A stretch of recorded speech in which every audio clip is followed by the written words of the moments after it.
enigmatic and unusual things in God's great creation is a mirage. We've all probably seen them. I doubt that there's anybody that hasn't. I remember when I first saw them, when I was 9 or 10, and my dad would be driving us up north on I-75 here in Michigan to go to Tawas Lake or other places up north for vacation, and it would be a really hot day, and you'd look in front of the car and it would look off in the distance like there was water, and you could actually see the reflection of the other cars in it, it seemed like. So it was a unique thing, very anomalous, if you will. Then there were situations where entire cities have been seen in the sky as mirages. Incidences in China come to mind that got quite a bit of coverage on different media in recent years. It's not something that happened a long time ago. However, I found an interesting short piece in a book that's titled "Wildlife on the Plains and the Horrors of the Indian Wars," and it describes this book, which is quite lengthy, but it describes in a short couple passages about the mirages that could be seen on the prairie, and I found it rather interesting and hope that you might too. So let's take a look at this as I'll read it to you.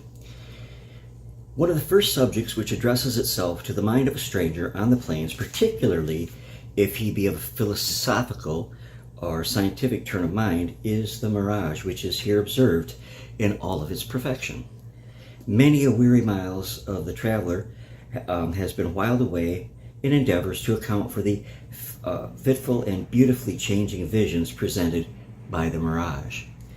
Sometimes the distortions are wonderful and so natural as to deceive the most experienced eye.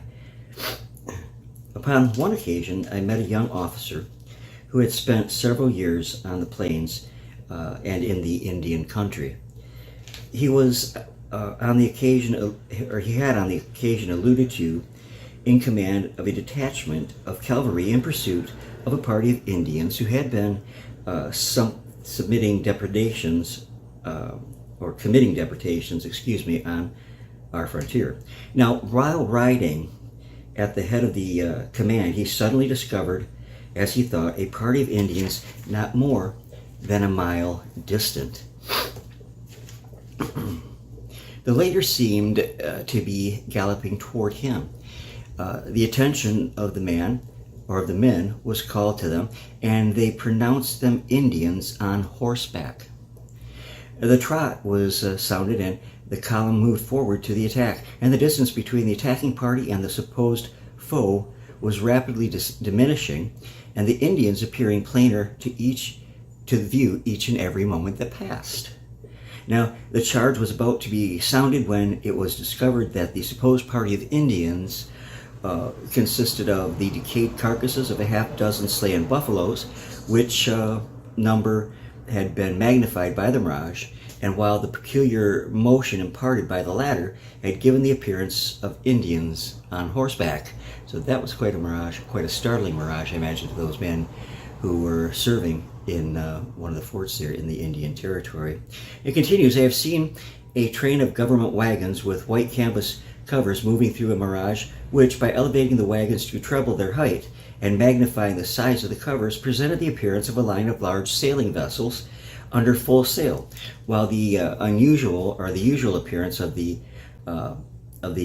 mirage gave a correct likeness of an immense lake or sea. Water is typically seen. Sometimes the mirage has been the cause of frightful suffering and death by its deceptive appearances. Trains of immigrants making their way to California and Oregon have, while seeking water to quench their thirst, and that their animals been induced to depart from their course in an endeavor to reach the inviting lake of waters which the mirage displayed before their longing eyes. It is usually represented at a distance from about 5 to 10 miles.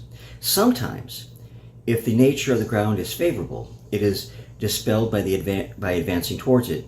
At others, it is like an igneous fatus, hovering in sight but keeping well beyond your reach. Here and there, through this region are pointed out the graves of those who are said to have been led astray by the mirage until their bodies were found famished and they succumbed to thirst. Fascinating book, fascinating book. If you ever get a chance to pick up a copy and read it, I would suggest it. I'm working my way through it, and I'll probably have some more stories soon to present to you from it.